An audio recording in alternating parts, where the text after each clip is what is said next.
Pues muchas gracias, Mercedes. Te agradecemos mucho tu participación, que nos enriquece sin lugar a dudas en estas cuartas jornadas de inflamación. Y pues te invitamos a que nos acompañes a la siguiente mesa redonda. No sé si haya alguna pregunta adicional. Creo que no. Bueno, pues entonces pasamos al siguiente punto. Muchas gracias, Mercedes. Nos puedes seguir en YouTube, aquí en México. Gracias. Perfecto, hasta luego.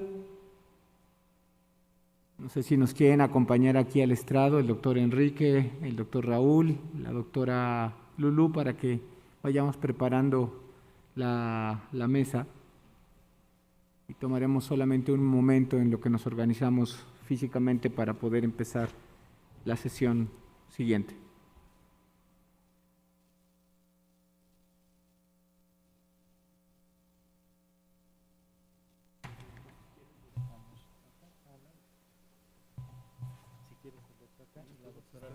Véngase aquí al centro, doctora.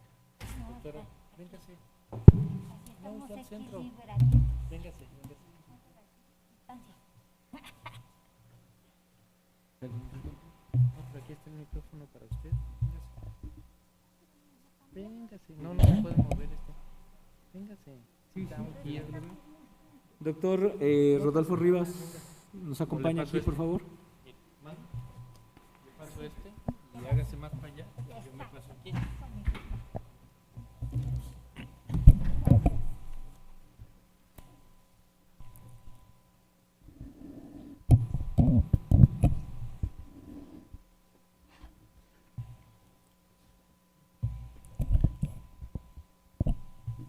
Pues esta es una innovación en estas jornadas de inflamación, es la primera vez que organizamos una mesa. Consideramos que es muy productivo tomar la opinión de los expertos para hacernos unas preguntas acerca de la translacionalidad, y por eso en esta sesión vamos a platicar de medicina translacional o aplicativa, es lo mismo.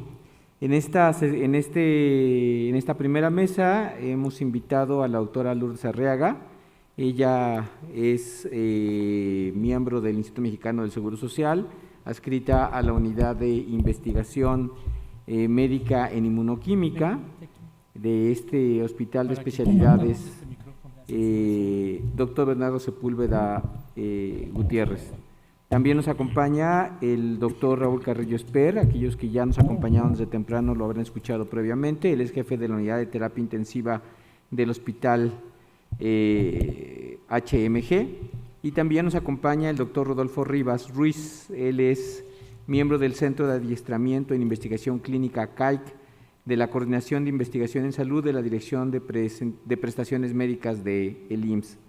Y bueno, pues para tratar de no ocupar más tiempo, me gustaría que cada uno de ellos nos hiciera favor de platicarnos su opinión de los conceptos de medicina translacional y medicina aplicativa, y si conocen o piensan que es exactamente de igual forma. Si tienen todos micrófono. Muy bien, doctora. Y empezamos con Lulú. Y luego seguimos tú, si quieres. Muchas gracias. Pues ya me pusieron a mí a hablar primero, y yo creo que es para que después se me echen encima. No, eso no es hacia lo que iba. Yo, sinceramente, a ver, primero, esto de la medicina translacional, si lo vemos por definición en cualquiera de los documentos que hay por ahí, varios, publicados tanto en español como en inglés, lo primero que nos dicen es, bueno, pues es un anglicismo esto de translacional. En realidad de lo que se trata es de traducir los conocimientos que se van generando en la llamada ciencia básica o ciencia biomédica en la atención de los pacientes. Y ahí entramos en otro problema, porque depende a quién le pregunten. Si le preguntan a alguien con una formación más hacia la epidemiología, como al doctor Rivas, va a decir, no, es asegurarse que sí se haga correctamente. Y si le preguntan a alguien que estamos más en el laboratorio, es, miren, con que aquí haya conocimiento que en algún momento lo podamos llevar para allá, ya estamos en medicina translacional.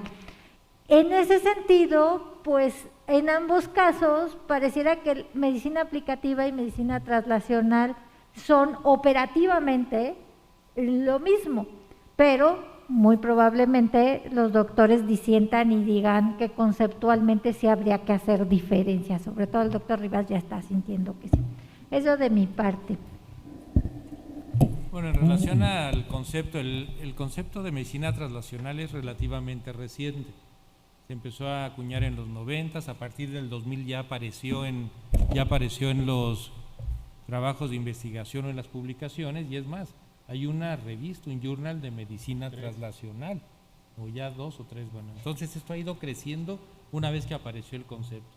La definición todos la conocemos, ¿no? Es llevar la investigación básica que se desarrolle en base a un problema de salud, a un cuestionamiento, y poderlo llevar a la práctica clínica en beneficio del paciente.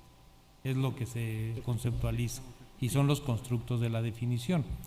Y bueno, en este evento hemos visto cómo de las bases de lo que se ha oído, algunos de estos conocimientos se han llevado a la práctica clínica, no todos por diferentes motivos. Pero aquí viene el intríngulis, todo lo traslacional es llevarlo de un lado a otro, pero luego viene la aplicación. Ya cuando viene la traslación en los estudios clínicos que se hacen en sus diferentes fases, viene luego la aplicación a la práctica clínica, que de eso hay un trecho muy grande.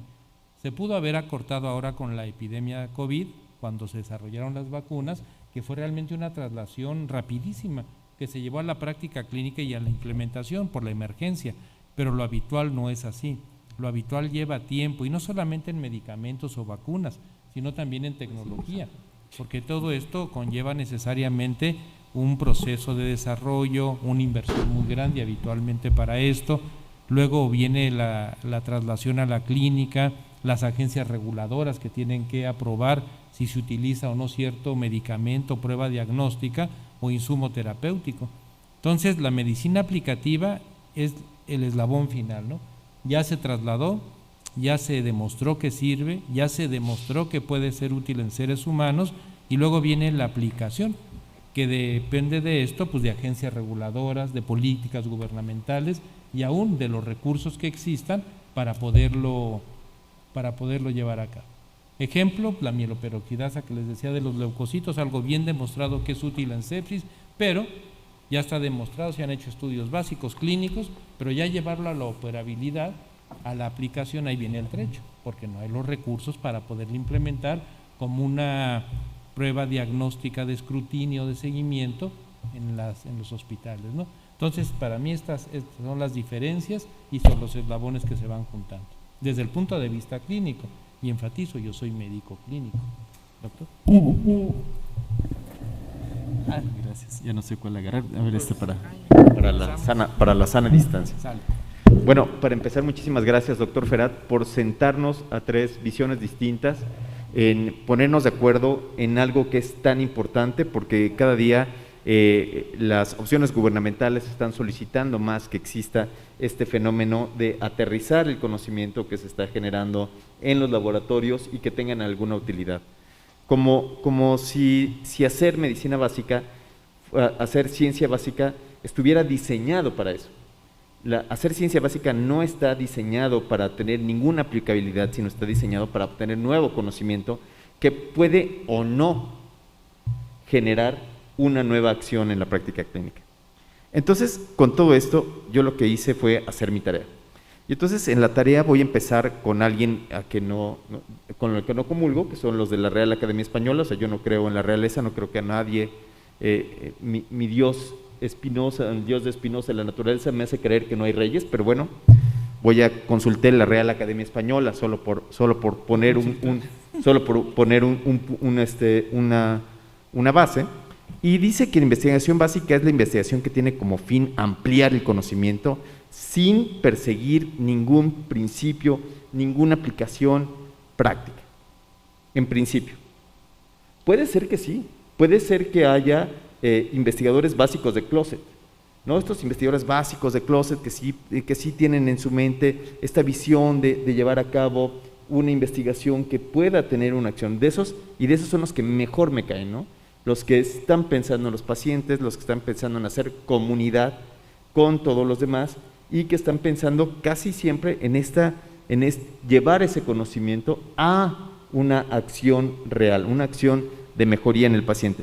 Sin embargo, por definición de los reyes de España, no tienen este fin. Mientras que la investigación clínica se hace en humanos, en tejidos, en bases de datos, para entender y tratar, no necesariamente, por lo menos entender, salud y enfermedad. Entonces vemos que tenemos estos dos grandes círculos, ¿no? Estos dos grandes escenarios que no tienen un papel cercano. Y entonces surge en 1993 un doctor que se llamaba Mulshine. Mulshine publica en la revista de Cáncer las primeras aplicaciones de la biología molecular para la estadificación de los cánceres, y que esta estadificación de biología molecular pudiera tener implicaciones pronósticas en los pacientes. Por supuesto que para 1993 esto, como mencionábamos, explotó como bomba, porque entonces decíamos, vean ustedes cómo ya no se trata solamente del investigador que está buscando un nuevo conocimiento, sino que ese nuevo conocimiento puede ser que tenga esta acción de mejora en la práctica clínica habitual. A partir de aquí hubieron distintas asociaciones, en especial en Europa. En Europa surgió la Sociedad Europea de Medicina Translacional, European Society of Translational Medicine. Bueno, ellos los que decían es, no deberíamos de tener este inicio de medicina translacional. El inicio de medicina translacional decían que era un aspecto que era from the bench to the bedside. Es decir, empezar a construir, todos los que hacemos ciencia, o algunos que hacemos ciencia, creemos en esta imagen de Karl Popper de hacer hipótesis, y una vez de que yo tengo una pregunta clínica con una hipótesis, voy y la pruebo.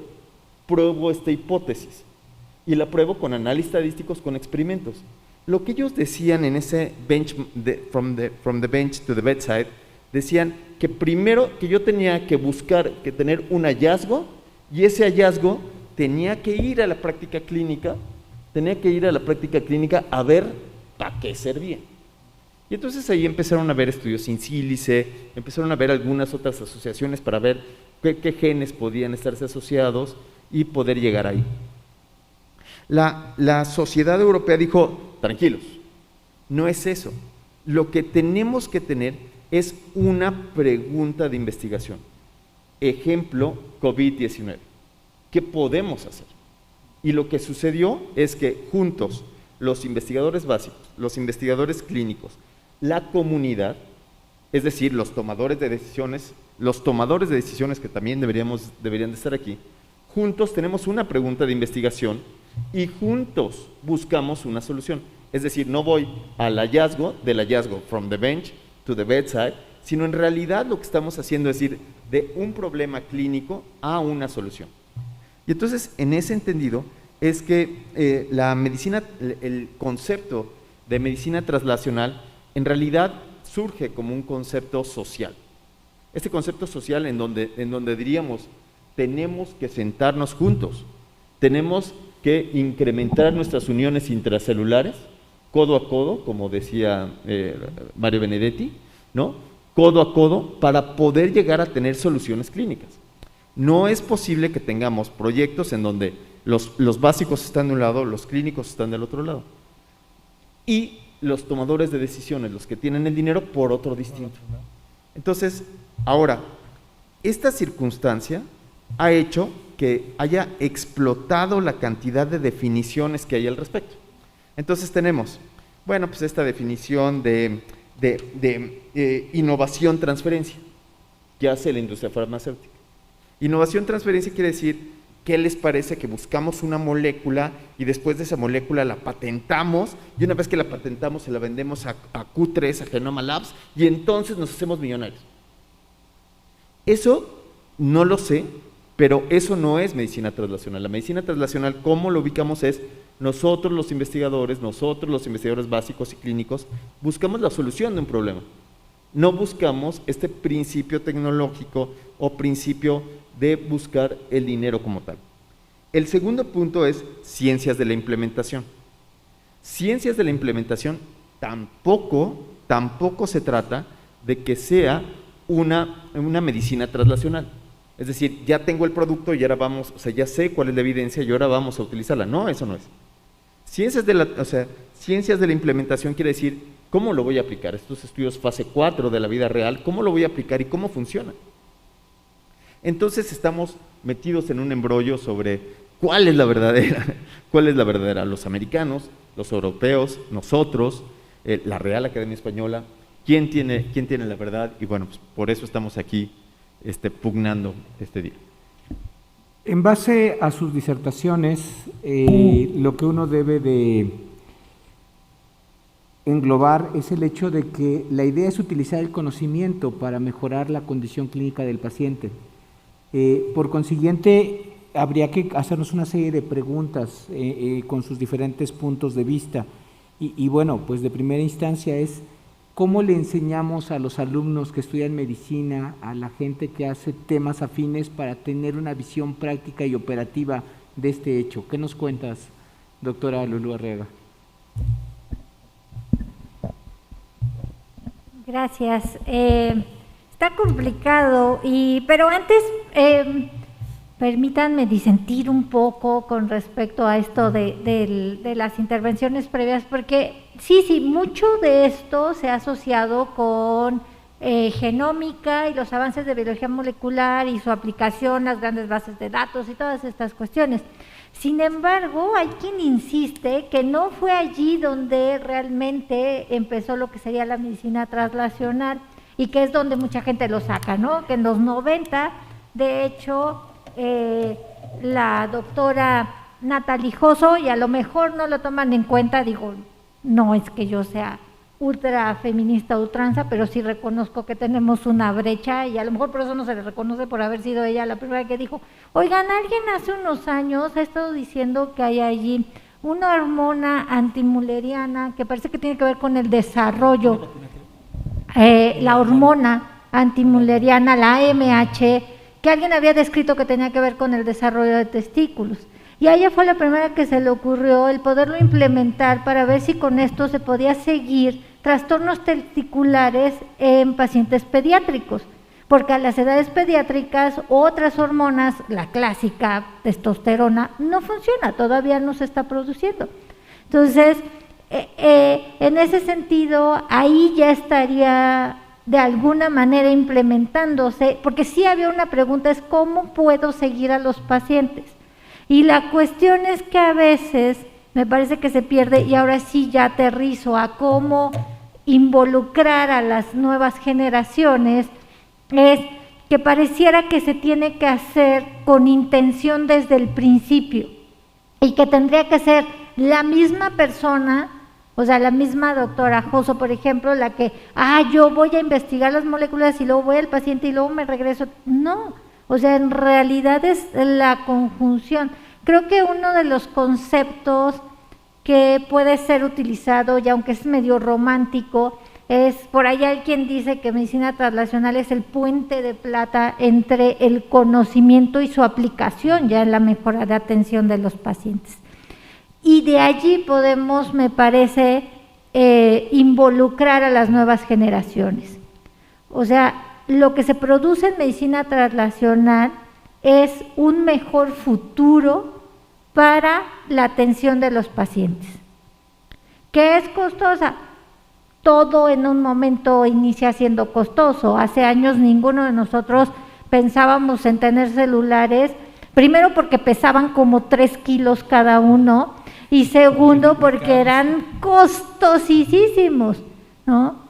Y ahora, bueno, pues es más fácil que alguien tenga un celular a que invierta en una buena dieta como la que recomendaban hace rato, ¿no? Porque es más barato, a eso me refiero. Entonces, el reto me parece más grande para involucrar a los jóvenes es involucrar a los que educan o tratamos de educar a esos jóvenes. Porque si a nosotros no nos queda claro hacia dónde debe de ir moviéndose, cómo se está intercambiando la información y la interacción que puede haber, y sobre todo también cómo no caer en la desinformación, ¿no? Que es hoy tan, digo, yo creo que siempre ha sido frecuente, siempre ha habido quien quien desde la antigüedad ponía ahí su columna y contaba su historia de la manera que quería.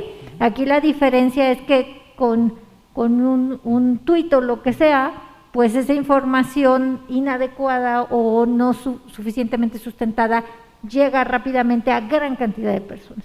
Entonces, creo que sí es muy deseable hacerlo, pero sobre todo es muy necesario hacerlo. El gran reto es cómo lo vamos a hacer.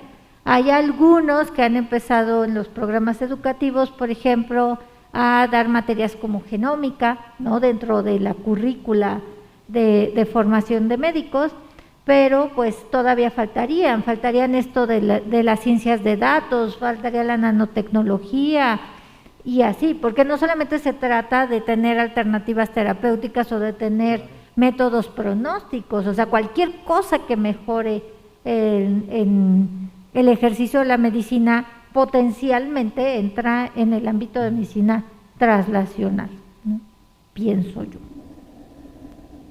Muy bien, doctora Arriaga, yo estoy en acuerdo con usted, porque fíjense, una de las bases esenciales del ser humano es cuestionarse todo, y al cuestionarse todo de una manera procesada, siguiendo un método, va a generar conocimiento, ¿no?, en todas las áreas. Aquí estamos en una mesa de médicos, pero seguramente si pusiéramos aquí a físicos o a ingenieros o arquitectos, dirían prácticamente lo mismo, ¿no? Arquitectura traslacional, física traslacional, etcétera, ¿no? Y un ejemplo de esto es el telescopio James Webb. Hablo de esto porque a mí me interesan las ciencias espaciales. Para tener un telescopio de este tipo a 1,5 millones de kilómetros de la Tierra, que esté tomando fotos del inicio del universo, de la luz, porque es la luz lo que está viendo el telescopio, bueno, ahí tuvieron que hacer ese intercambio de ciencias muy básicas de física, de óptica, de electrónica, de computación, para llevarlo a un telescopio gigantesco que está a millón. Y bueno, ahí trasladaron su conocimiento. Y como bien dijo el doctor, esto fue un conocimiento procesado, en la cual se juntaron, yo creo, desde que lo diseñaron mentalmente, los que lo diseñaron o se les ocurrió, juntaron a todos. No fue que ahorita se me ocurre a ver si vamos, pues no. Ahí se juntaron ingenieros, físicos, gente de astrónomos, todos estos personajes para poder hacer eso, ¿no? En este sentido de que la generación de conocimiento llevó a algo práctico, que no se quedó nada más en un artículo publicado en una universidad o en un laboratorio. Y seguramente esto tuvo que haber impactado en el desarrollo de una gran cantidad de chicos en formación, desde los que están estudiando su carrera, maestrías, doctores o postdoctores, ¿no? Eso es un hecho claro. Esto en el sentido de cómo llevarlo a la comunidad estudiantil o a los que se están preparando, en este sentido, de que seguramente se tuvieron que involucrar para que aprendieran este conocimiento. Pero hoy en la mañana, y permítame que lo interrumpa, me impresionó mucho una frase que dijo usted en su presentación. Platicaba y decía, este conocimiento nos ha llevado a un punto en el cual tenemos identificados un conjunto de biomarcadores, pero una de las limitantes pues es la capacidad técnica para poder medirlos, y el otro es el costo. Claro. Entonces, usted, al igual que muchos médicos, se dedican a mantenerse actualizados. Reconocen que existe algo nuevo que puede ser de utilidad práctica y mejorar la calidad del paciente, la calidad de vida del paciente y la atención que usted brinda. Pero entonces, ¿qué dificultad existe en la práctica real, en la medicina del día a día, en su consulta, en el hospital, para poder tomar este conocimiento? No necesariamente que tiene que pasar por un proceso de regulación como una molécula nueva, sino la identificación de elementos tan simples como un marcador biológico o como un fármaco con un nuevo aprovechamiento. ¿Qué problemas ve usted en su práctica y la de sus colegas para poder hacer uso de estos conocimientos? Bueno, es un aspecto muy interesante. Ya vimos cómo los chicos se tienen que ir involucrando, ¿no? Y esto se les tiene que enseñar desde su formación, en caso de medicina en pregrado y luego seguirle en posgrado, ¿no?, para que se le dé continuidad. Pero ¿cuáles son las barreras de implementación? Yo creo que la principal es el desconocimiento, porque realmente en la práctica clínica de todos los días, el médico está tan abrumado por la carga de trabajo que olvida esto, y es lo que quiere, una solución rápida al problema que se le está enfrentando cuando tiene al paciente enfrente, ¿no? Me duele la cabeza, doctor. Entonces el doctor, bueno, rápido lo interroga, piensa y dice, ¿Mande? Le hacemos un PET. Sí, o una tomo para empezar. tomografía, Una tomografía y una tomes tomografía, esto lo para el metemos a la dolor. computadora y- Claro. Entonces el doctor del día a día, de cualquier especialidad, está abrumado con eso, ¿no? Tener el paciente enfrente. Eso es la otra limitante, ¿no? Entonces, la carga de trabajo, la falta de acceso a información, o sea, que va junto con el desconocimiento. Y bueno, esto hace que este proceso traslacional no lo conozcan muchos colegas o no se puedan enfrentar a él. En relación a marcadores, es lo mismo. En cualquier especialidad o ustedes mismos como investigadores usan marcadores, ¿no? De diferentes procesos que investigan, ¿no? Pero en la práctica clínica es abrumador la cantidad de biomarcadores que hay. Entonces el médico clínico de todos los días tiene al paciente enfrente o en la cama del hospital y se va a solicitar lo que tiene a su alcance, lo que no tiene cuestionamiento y lo que pueda ser económicamente accesible. Entonces llega un paciente diabético y lo que le pide pues es la glucometría, la glucosa capilar, o si está hospitalizado, pedirle la glucosa, ¿no? Muchas veces ni la hemoglobina glicada pierde por lo mismo, por la carga de trabajo, los costos y a lo que él está, entre comillas, acostumbrado a hacer. Es lo que se llama la inercia clínica, o sea, van en esa cierta inercia. No sé si en la investigación básica existe este concepto, pero en medicina es así. Y luego el siguiente colega que ve al paciente hace lo mismo y el que sigue hace lo mismo. Sigue en una inercia sin cuestionamiento. Es la otra barrera, el otro obstáculo que se enfrenta en la práctica clínica en relación a este concepto de traslación del conocimiento, o sea, de la información. Y ya para terminar el comentario, es difícil comentarlo, pero es la realidad.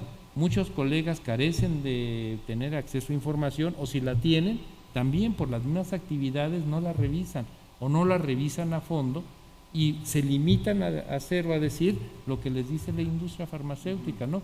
Llegan, mira, esto es lo mejor para esto, para la glucosa, para la, ándale, el antígeno prostático, tal marcador, tal medicamento.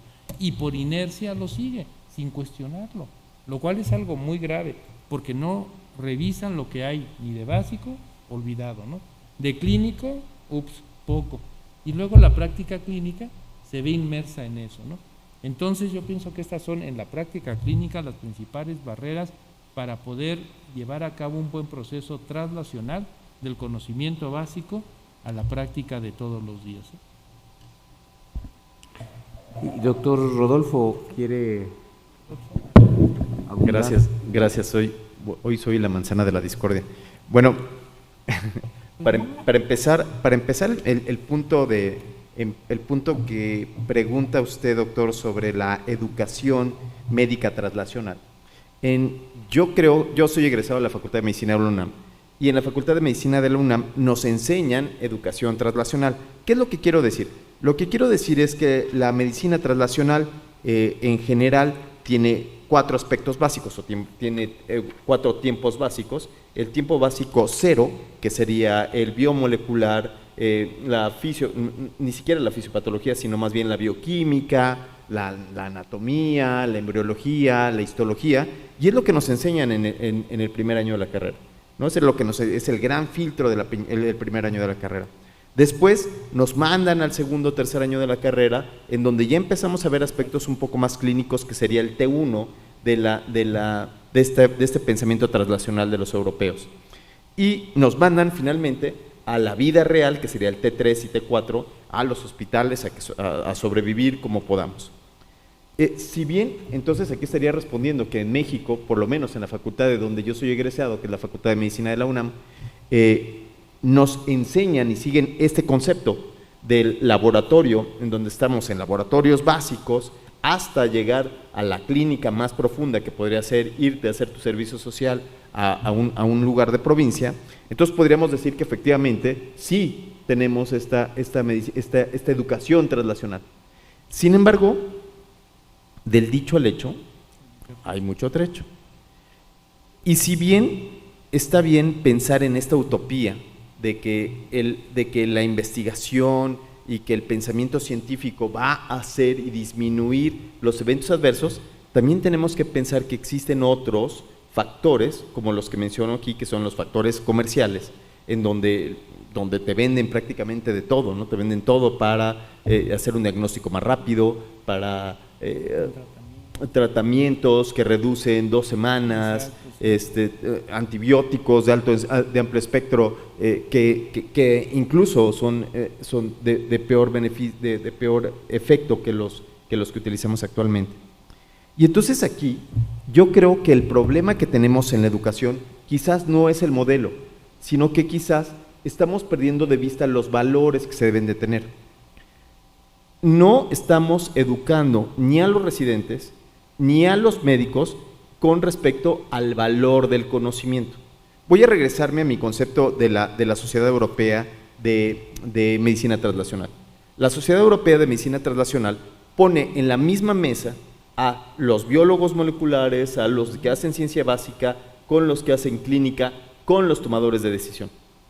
Esa es en donde los conceptos y la educación y la ciencia y los artículos escritos son los que tienen la palabra. Es decir, es el valor de la ciencia el que va a regir las cosas que se van a hacer, los cálculos de tamaño de muestra, el dinero que se va a llevar a cabo, las sociedades en donde se van a hacer. Pero ¿qué es lo que sucede cuando no se juntan las tres partes? Cuando no se juntan las tres partes, pongamos mi escenario en la práctica clínica. Soy yo contra el mundo en mi consultorio. Yo decido si le doy, a veces le doy el medicamento porque tengo una pluma y me acuerdo el nombre, ¿no? En la práctica clínica sucede que casi todos hacemos lo mismo que nos dicen, alguien hace una guía de práctica clínica y lo seguimos, ¿no? ¿Por qué? Porque está bien hacer lo que otros hacen, ¿no? Y lo mismo sucede con alguien que está en su laboratorio muy metido y solamente está viendo PCRs y la asociación de genes y no ve para afuera. Lo mismo sucede con los tomadores de decisiones. Un tomador de decisiones que no comprende esa toma de decisiones y dice, a ver, ustedes dos, quiero un proyecto de medicina translacional, no cumple este requisito de poder armar el programa completo. Es decir, el problema que se tiene en la medicina translacional es el problema del valor del conocimiento. El valor del conocimiento y de tener un mismo lenguaje entre todos, esto podría ser quizás el problema educativo. Lo que tendríamos que hacer con nuestros residentes o lo que tendríamos que hacer con los estudiantes es decir, ¿cuál es el valor de estudiar? ¿Cuál es el valor del conocimiento científico y para qué lo quieres? Mi facultad de medicina, no, ni es mía, bueno, la facultad de todos ustedes de medicina, dice, el lema es Alice Vivere, vivir para ayudar, y se cambia por vivir para cobrar. Se cambia donde el valor de los médicos es el que más tiene, el que más cobra, el que tiene un consultorio más bonito, más arriba, y cambia mucho el sistema. Incluso en el propio IMSS, gana más un médico que está en tercer nivel de atención que el que está en primer nivel de atención. Entonces, todas estas cuestiones que estamos diciendo, donde el valor del conocimiento no es tomado en cuenta, sea quizás uno de los principios que deberíamos de retomar algún día.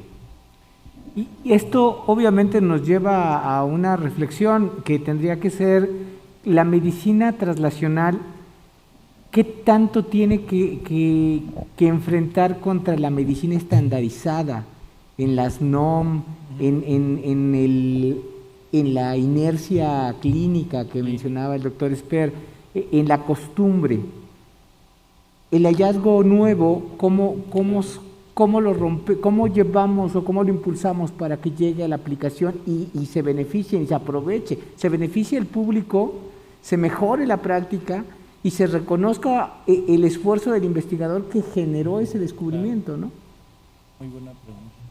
Sí, bueno, pues retomando esto yo coincido completamente en que parte de lo que falta es el reconocimiento del valor que tiene el conocimiento, y eso incluye habilidades y capacidades y muchas cosas, pero el know-how, que en algún momento se llamaba, y no solo ocurre entre el que no se valore de los médicos hacia las ciencias más duras, ya no digamos ni siquiera las ciencias básicas, ese valor del conocimiento. También pasa al revés, y es investigadores que probablemente podrían desarrollar muy bien una colaboración para que sí se dé este paso de la medicina translacional, este deseable traducción de lo que se está generando a nivel más en el laboratorio hacia el beneficio de los pacientes, no necesariamente aprecia el trabajo de la parte clínica,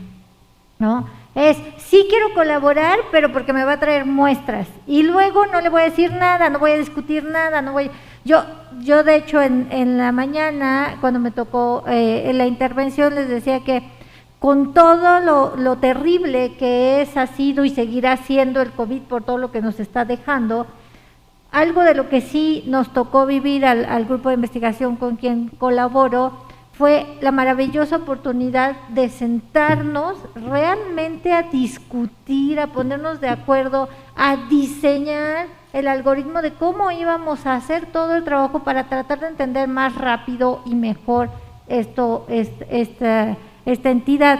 Entonces, eso falta mucha comunicación y ese respeto para el conocimiento de ambas partes.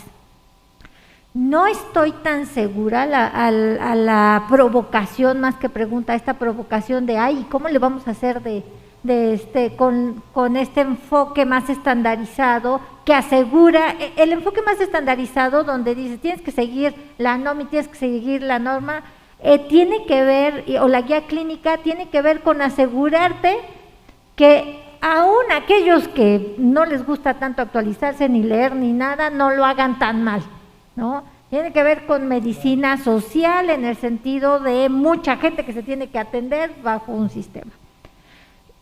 Y pues para algo sirve, ¿no?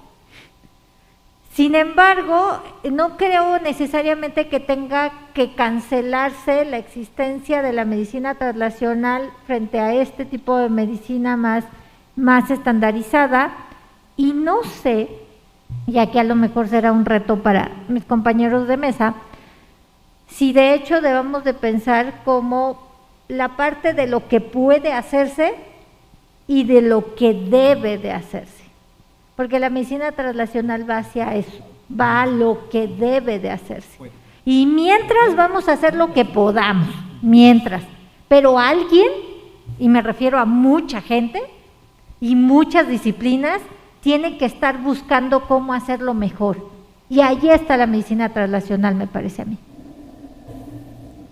Y además de lo que comentaba la doctora Arriaga, en este sentido, la generación del conocimiento y trasladarlo a la práctica de diferentes áreas es lo que ha favorecido el desarrollo de la humanidad.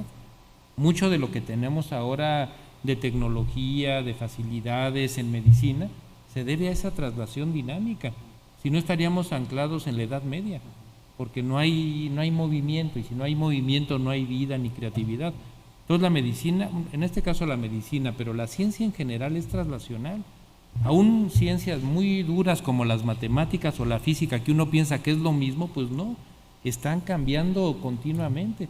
Y si no, pues vayan al Instituto de Física de la UNAM o al de Matemáticas y ven cómo esto es cambiante. Lo que uno pensaría que no, pues es como esta mesa, no cambia y es dura y no es elástica. Entonces la traslación científica o la traslación en ciencia es fundamental, y en medicina no se diga.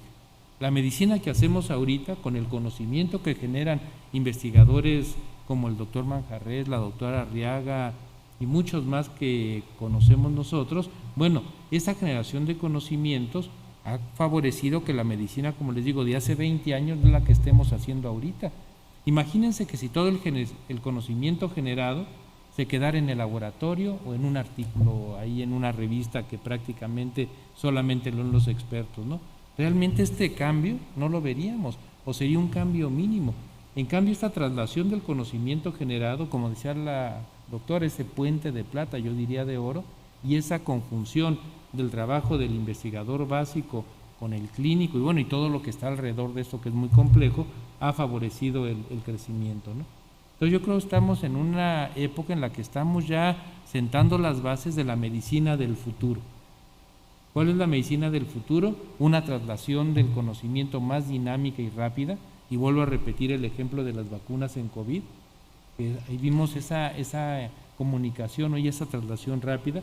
Estamos en una época en la cual la inteligencia artificial va a cortar muchas de de los tiempos o de las fronteras que teníamos antes mucho tiempo que caminar para poderlas cruzar. Ahora con la inteligencia artificial esto se va a favorecer y necesariamente esto se tiene que implementar en el conocimiento, como ya se comentó, de los médicos o de cualquier chico en formación, porque de esto va a depender el futuro.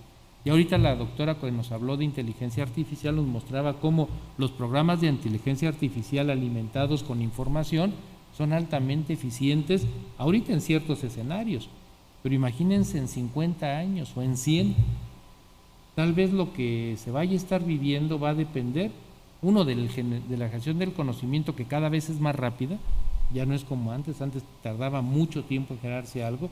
Ahora en el laboratorio de la doctora pues nos mostró cómo en un corto periodo de tiempo se generó una gran cantidad de información inmunológica, o en el laboratorio del doctor Manjarres o en el doctor Miguel Cruz, por mencionarles digo nada más algunos.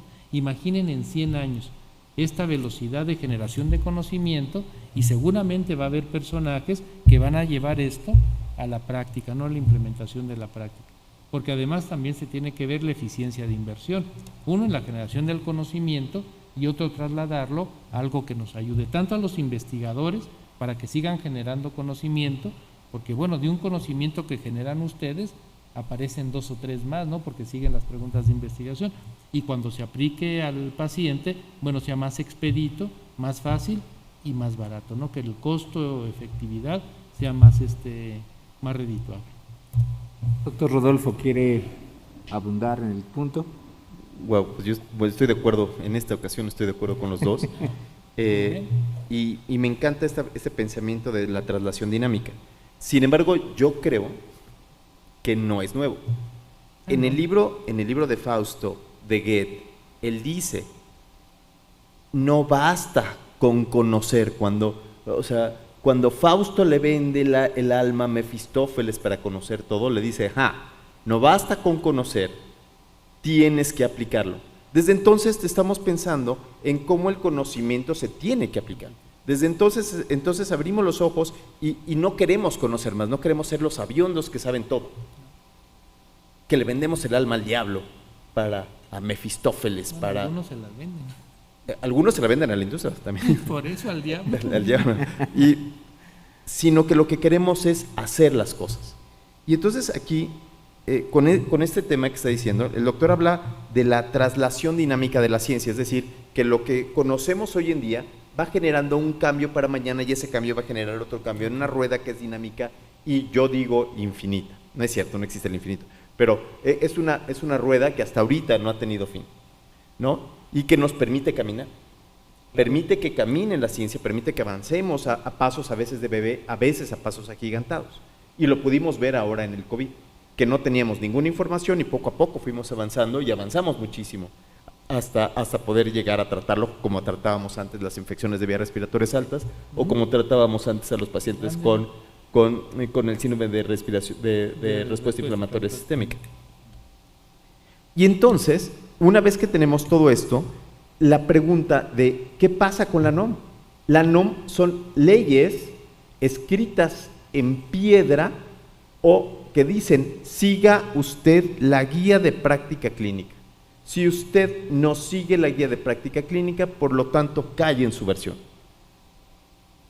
La doctora dice, claro, bueno, pues es que aunque sea pues para los burros, ¿no? Entonces siquiera que sepan alguito, ¿no? Para tener un estándar. Sí puede ser. Sin embargo, también podríamos decir, doctor, que este es el año de Flores Magón, ¿cierto? Así es. Todos ponemos nuestro año de Flores Magón, el principal anarquista del México. Y eso es lo que queremos. Queremos que sean los médicos los que con este valor de educarse y continuar con su educación, que tomen las decisiones con base en la mejor calidad de la evidencia, no con base en lo que te digan. ¿Por qué?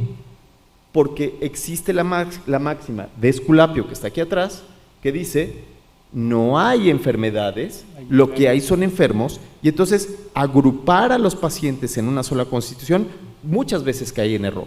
Por lo tanto, tenemos que seguir apreciando todo lo que va surgiendo en la práctica clínica, en la información, y sí, estudiar medicina y tomar una decisión en frente de un paciente es dificilísimo, Pero doctor Manjarrés, nunca nos engañaron, doctor Ferat, jamás nos engañaron diciendo que la medicina era fácil, que la toma de decisiones en frente de un paciente fuese fácil. Nadie nos engañó, nadie nos dijo que iba a haber una varita mágica en donde íbamos a meter a todos los pacientes a tomografía computada o a PET para decirnos qué tenían. Tenemos que explorar, tenemos que hacer todo este fenómeno de exploración. Y sí, tenemos que recrear este valor de seguir estudiando y de seguir viendo no nada más los aspectos clínicos, no nada más los aspectos estadísticos, sino que ahora tenemos una misión con la genómica, tenemos una visión con la ciencia básica porque está permeado, porque está todos los días. Un médico no podría dejar de tener esta formación, porque hoy en día va a tener que tomar decisiones clínicas con ello. Pues yo creo que hemos identificado una serie de puntos de mejora y hemos identificado unas necesidades para poder aplicar la medicina translacional en esta breve conversación, pero pensando en un mundo ideal, me gustaría que cada uno de ustedes nos diera un consejo para un tomador de decisiones que los va a escuchar un día de estos, que se va a encontrar el video, y que sepa qué hacer, porque ya lo identificó, ya ustedes le ayudaron a generar la conciencia del desconocimiento inconsciente que tenía de una necesidad de aprovechar el conocimiento. ¿Qué recomendarían ustedes para la implementación de políticas públicas de medicina translacional, del uso de medicina translacional? Pues debería de decir, lo políticamente correcto sería que se asesoren correctamente, que se formen estos grupos interdisciplinarios en los que este conocimiento vaya cristalizando en nuevas y mejores soluciones. Pero la verdad yo creo que lo más importante es que no se aceleren. O sea, el poder llegar a estas nuevas alternativas, el poder llegar a estas nuevas herramientas que nos permitan ejercer más eficientemente la medicina, es muy deseable, pero no necesariamente, como ya lo mencionaban, es tan rápido. Y la cuestión conceptual también necesita tiempo. Y tiempo de, si se tienen que sentar y ponerse de acuerdo, no muchas, 2 o 3 o 4 o más disciplinas para avanzar. No es como, tienen 5 minutos y lo que hayan sacado ya, porque tenemos que entregar el reporte. A ver, espérenme, si vamos a cambiar el mundo, si lo vamos a mejorar, si nos tenemos que llevarnos 5 minutos, sino 2 semanas, pues yo creo que vale mucho la pena llevarnos 2 semanas, ¿no? Entonces, para quien tome las decisiones es sí, efectivamente se necesita todo lo que se dice y seguir con esto de esto es costo-beneficio, ¿no? A veces se quedan también el desconocimiento en el área de los costos. Es que eso de hacer, por ejemplo, secuenciación masiva, eso es costosísimo. Pues si uno piensa en los años 2000, en 2001, cuando costaba $10 millones, ¿no? Secuenciar una megabase, porque estaba muy rudimentario el asunto, pues hoy cuesta menos de 10 centavos de dólar. Así es. Entonces las nuevas generaciones, nadie les deberíamos de estar diciendo, es que es muy costoso, pues es más costoso tener al paciente en terapia, Claro, así es. ¿no? Y por más días de los que debería. Así es. Entonces, sí, yo creo, y esa es la otra, de que realmente hagan el ejercicio de costo-beneficio. 6,000 pesos por una plaquita de Septifast, con que te ahorre te tendría que ahorrar creo que 3 horas en terapia del paciente y ya se costeó. Así es, con eso. Con eso, o sea, ni siquiera un día. Con un día alcanza para ese y que le hagan otros 5 o 6 pruebas con el mismo costo, ¿no? Yo creo que esos 3 puntos de no se apresuren, que sí tengan esta apertura para la multidisciplinaridad y escucarse, y que realmente se valore el costo-beneficio, como siempre se ha hecho en medicina. De hecho, hay quien dice que esto de la medicina translacional es el nombre más moderno que tenemos para algo que siempre ha hecho la medicina, ¿no? Que es buscar cómo lo que sabemos nos ayude a estar mejor. Y bueno, en mi concepto hay que sentar las bases para que la medicina translacional empiece a tener más impacto aquí en nuestro país. Y para esto se tiene que enseñar en las universidades y en los grandes centros hospitalarios académicos. Y para esto se tiene que desarrollar, organizar un departamento de medicina translacional, así como hay un departamento de epidemiología, de infectología, etcétera, o en la universidad, ¿no? De anatomía, de bioquímica, etcétera, de genética. Tiene que haber uno de medicina translacional para no hacerlo empíricamente. Si no pasa lo que la doctora Arriaga comenta, no, pues háganlo ahí, escríbelo y nadie se va a acordar. En cambio, si hay un departamento universitario en una facultad de medicina, escuela de medicina, que tenga su departamento de medicina translacional, bien. En un hospital como este, el Centro Médico Nacional, el 20 de noviembre, el Hospital General de México y otros más, no hay un centro de medicina, un departamento de medicina translacional. Y para poderlo desarrollar necesariamente se tienen que formar chicos jóvenes o doctores ya no tan jóvenes o algunos otros que no sean médicos, porque no necesariamente los médicos van a hacer medicina translacional, epidemiólogos o investigadores básicos que son químicos, etcétera, mandarlos a formar en esto de la medicina translacional, ¿no? Que es algo muy parecido a la inteligencia artificial. Es como si nos dijeran ahorita, a ver, ¿qué tú de inteligencia artificial en lo que haces? No, pues espérate, tengo que hacerlo bien, pero si no estoy formado en eso, como la doctora que dio la charla, bueno, voy a estarlo inventando. Entonces, en resumen, tiene que haber, yo pienso, o desarrollarse en universidades, facultades, escuelas de medicina, centros de medicina translacional, porque ahí es donde se genera conocimiento, o en hospitales como Centro Médico General 20 de noviembre y otros tantos más, donde también se genera no solamente conocimiento clínico, sino también básico. Y eso yo pienso que va a ser la solución, porque si no nos subimos ahorita al tren de la modernidad, vamos a quedar como siempre, muy rezagados, y cuando en otros lados, como ya es ahorita, ¿no?, nos llevan miles de pasos adelante en inteligencia artificial, en medicina translacional y en otras cosas más, pues nos vamos a quedar cada día más atrás, siguiendo los clínicos, la inercia clínica, ¿no? Así, y los investigadores sin poder exportar todo el conocimiento que están generando cotidianamente. Entonces era un consejo para las autoridades, ¿verdad? O sea, si algún día ven YouTube, un consejo. Ok, gracias, ya entendí. En 2000 años. ¿En 2000 años? Sí, bueno, yo espero que... en el espacio-tiempo. Queridas autoridades, urge la medicina translacional.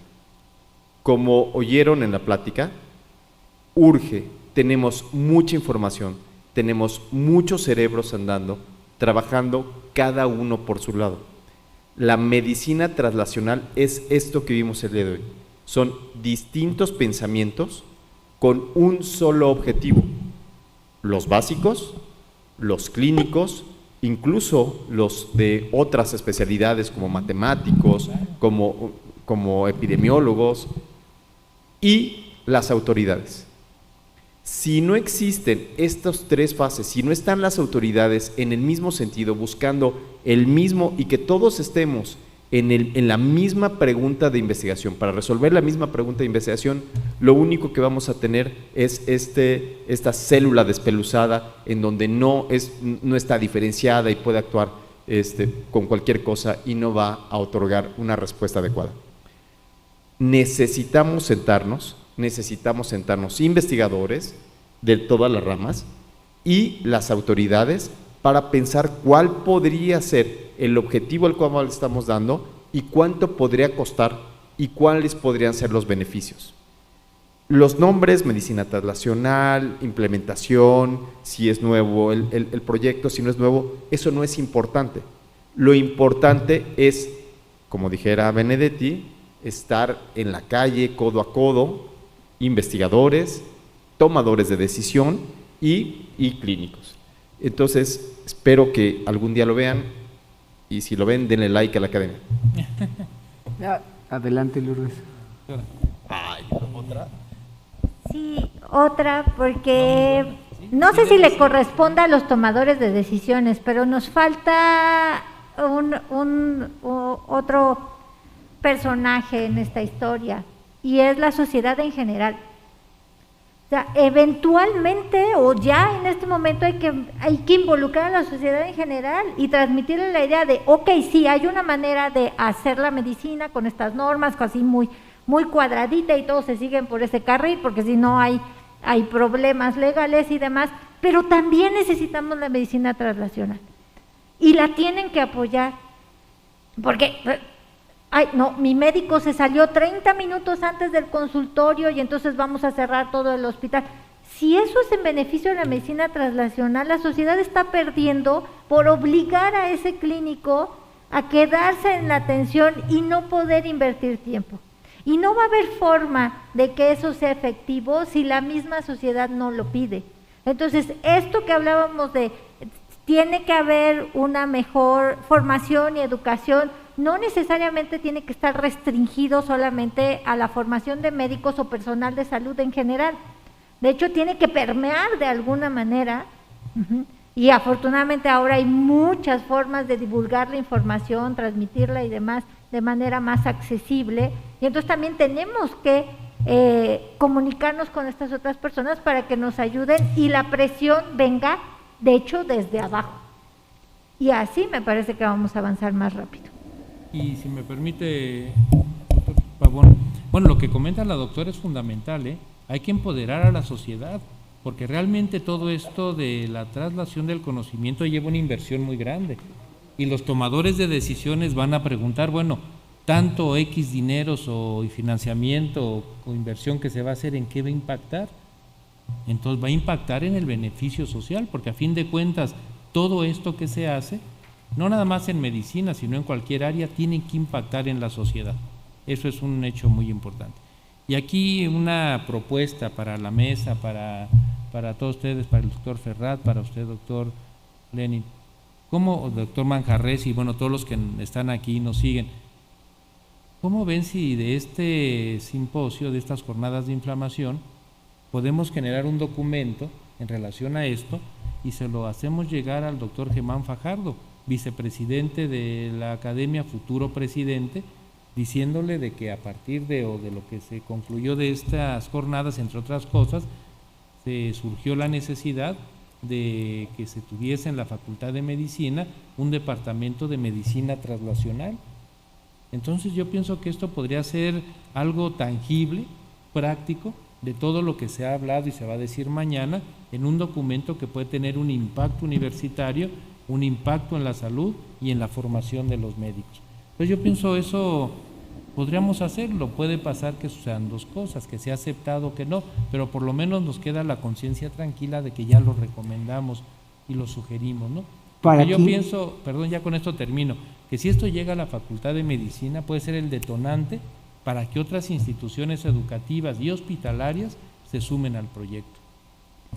Sí y no, en el sentido de, claro que hay quien tiene más experiencia, pero estos son momentos maravillosos por esta forma de comunicarnos tan fácil. Ahora sí ya no hay de, es que yo entré a estudiar a la escuela A, B, C o D, porque prácticamente el 90% y tantos de la información cualquiera la tiene acceso en clics. Lo mismo el que está en Harvard que el que está en cualquier país en África, siempre y cuando tenga acceso a internet y estas cosas. Entonces, en ese sentido sí, está bien sugerirle a la Facultad de Medicina, pero a mí me gustaría que ese tipo de documentos de postura o de sugerencias fueran abiertas a todas las escuelas y facultades de medicina. Yo que no soy egresada de mi Facultad de Medicina, porque es la Universidad de la Nación, la UNAM,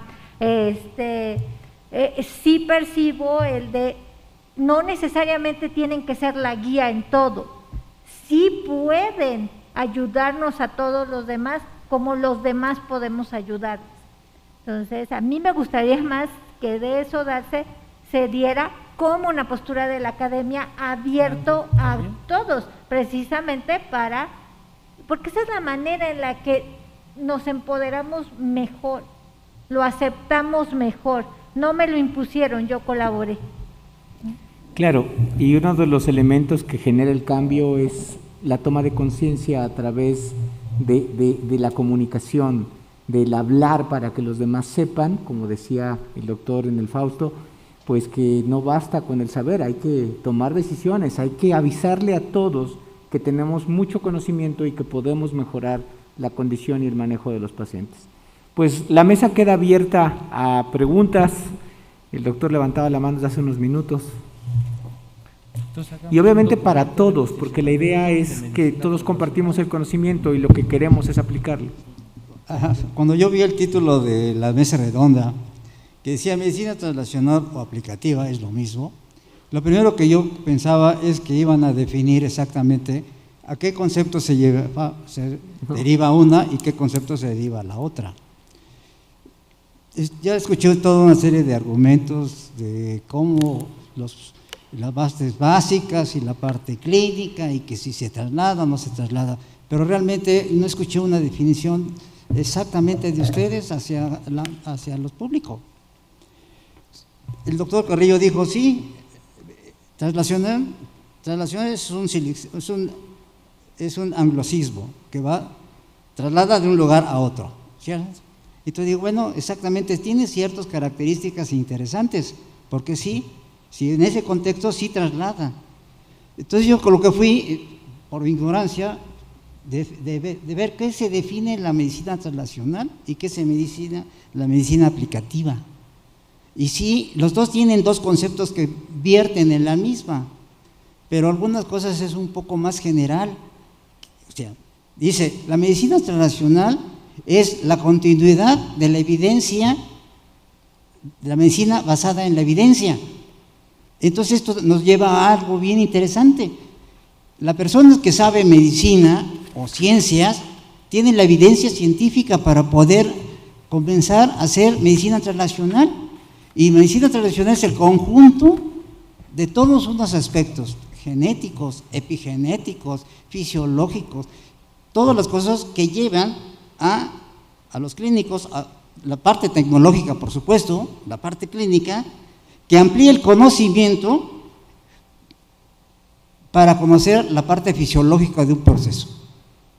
Entonces, ahí me quedé yo con la duda, ¿qué es la medicina aplicativa? Y la medicina aplicativa que yo encontré la definición, porque eso no sale de mí, sino que está buscándolo, dice que la medicina es una expresión que se usa para descartar, para describir el proceso por el cual los resultados de una investigación realizada en el laboratorio se usan para crear nuevas formas de diagnosticar y tratar enfermedades. Entonces quiere decir que el médico está haciendo medicina aplicativa. ¿Por qué? Porque está agarrando un grupo de resultados que lo está haciendo como método científico, porque el médico debe ser método científico, debe ser un científico. El que no sabe ciencia, no sabe medicina, pues no va a ser medicina translacional. Entonces, yo creo que los dos conceptos se traslapan porque uno lo va a aplicar, y la medicina translacional, con todos los conceptos, tanto clínicos como tecnológicos que se están viendo, lo que llega a algo bien importante, que es el conocimiento fisiopatológico de los problemas de salud.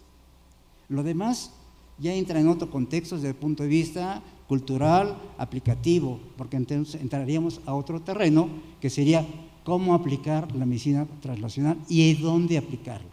Porque ahí viene un concepto muy importante, es la institución, las características, el costo, etcétera, etcétera.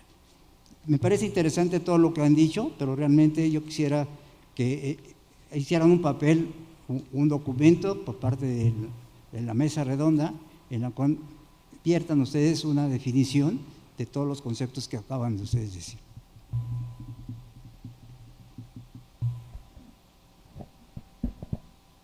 Doctora Lourdes Arriaga.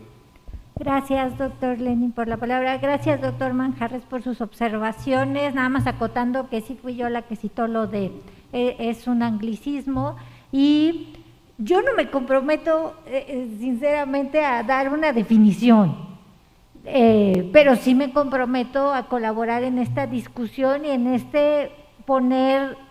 llamar la atención sobre los puntos importantes de cuando hablamos de medicina translacional versus medicina aplicativa. Yo sí manifesté que para mí no había diferencia, porque justo leyendo las definiciones como las que usted nos acaba de releer, yo no alcanzo a ver las diferencias. O sea, cuando dicen de voy a usar los conocimientos para entonces mejorar la forma en la que las médicos y los médicos ejercemos nuestra profesión, pues está muy, muy de la mano.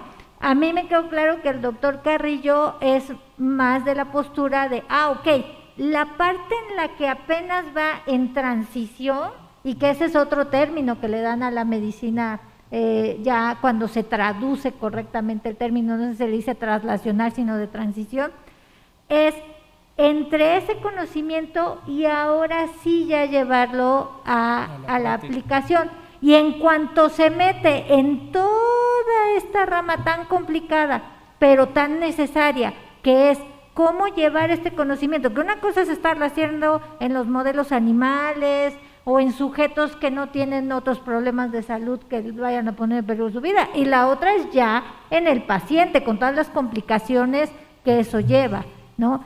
Necesariamente va a tener que ajustarse. Por ejemplo, el posible biomarcador no solo es que, yo lo veo diferente estadísticamente, no, tienes que dar un valor de corte.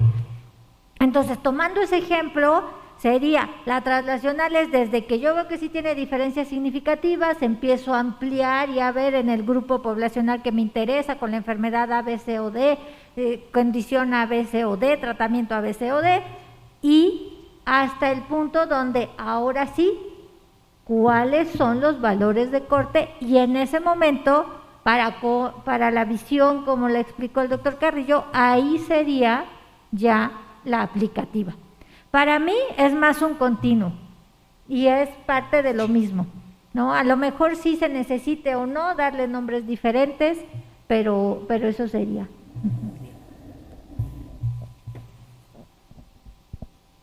Yo me uno a lo que dice la doctora. Yo creo que yo soy un firmicute pestilente, incapaz de poder dar una definición como tal. Se ha definido quizás como la articulación entre evidencia, aplicación, implementación y transferencia, en donde todos estos juntos, lo único que tendríamos por diferencia, o por así decirlo, que sería el Departamento de Investigación Translacional, es decir, que haya un objetivo similar entre investigadores básicos e investigadores clínicos para resolver un problema.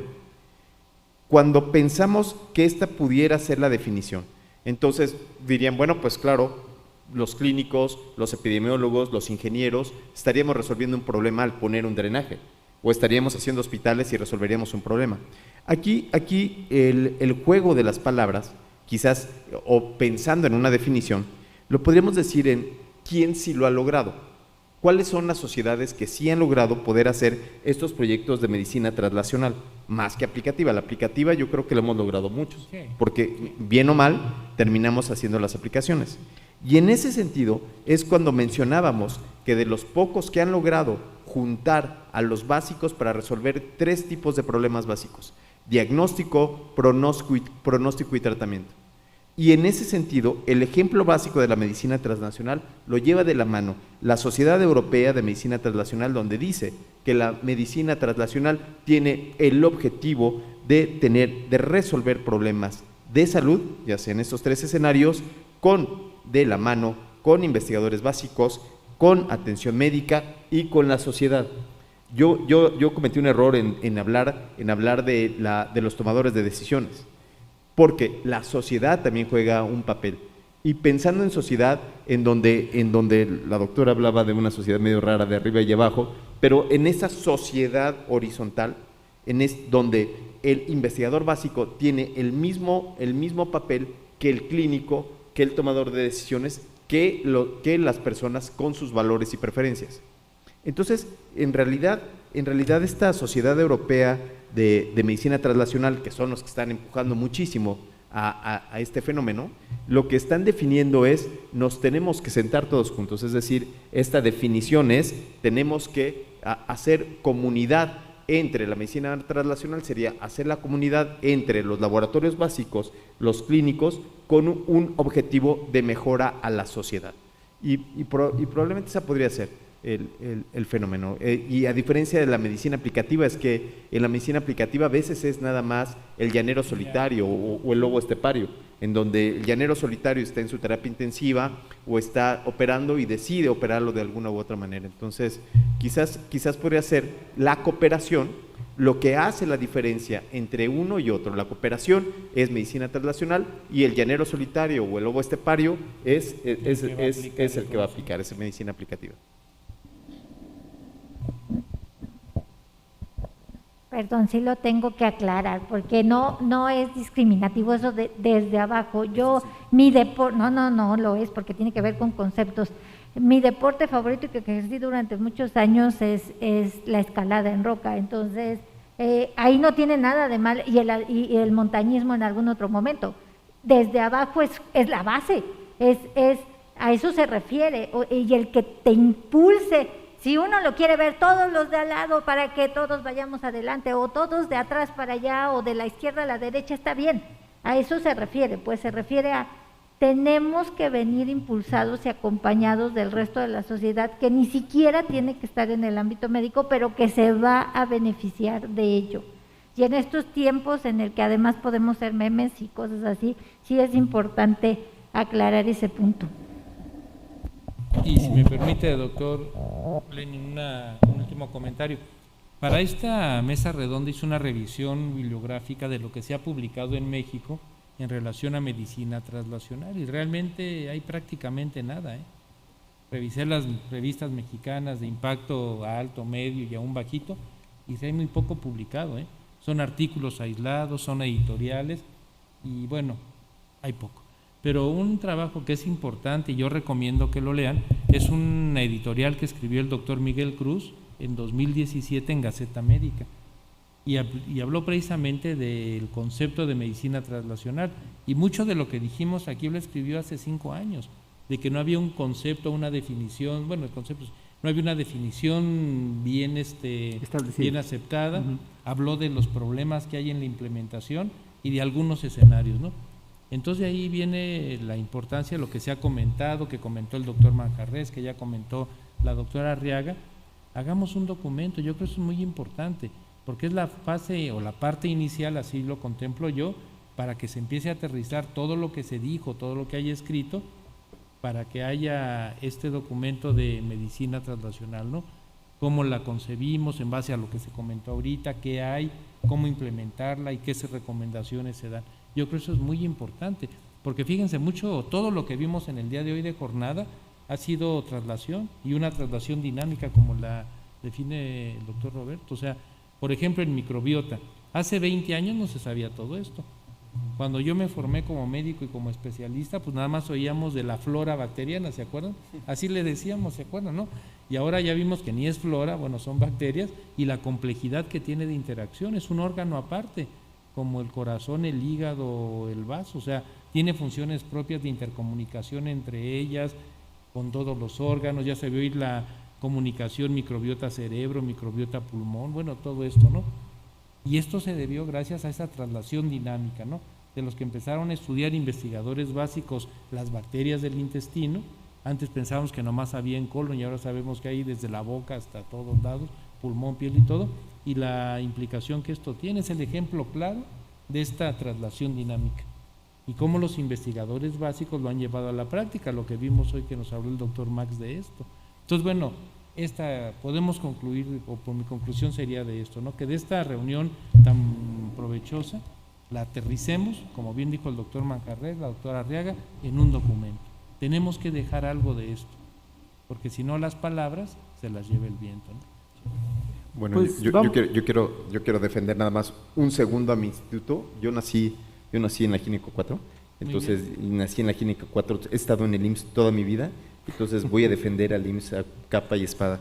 En el 2017 la doctora Maru Galván, el doctor Eduardo Gutiérrez publican en la Revista Mexicana del Instituto Mexicano del 2017 una estrategia de generación de redes donde sientan a todos los investigadores y donde se sienta la base de esta medicina translacional, para que no digan que no se ha escrito. Sí se ha escrito, se están intentando juntar, se están intentando hacer redes, y en ese aspecto creo yo que el Instituto Mexicano del Seguro Social llevamos por lo menos unos pasos, por lo menos en publicaciones, en donde empezamos a juntar estos elementos de forma horizontal para poder llevar a cabo todo esto. Entonces, creo que sí hay caminos, sí se ha recorrido, o sea, no estamos en el inicio, no estamos en el inicio.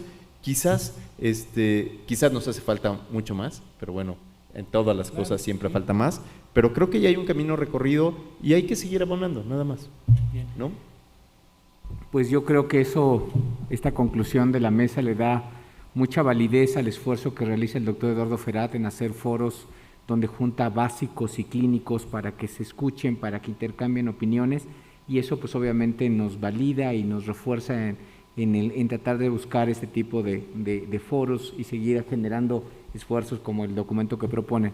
Pues muchas gracias a todos aquellos que nos acompañaron el día de hoy, esperamos que el día de mañana contemos con su presencia, y pues nos estamos viendo físicamente los que nos hagan favor de acompañarnos aquí mañana a las 8 de la mañana, y pues en redes la gente que nos ha honrado con su presencia en todo el país y en el extranjero. Les agradecemos mucho, muy amables.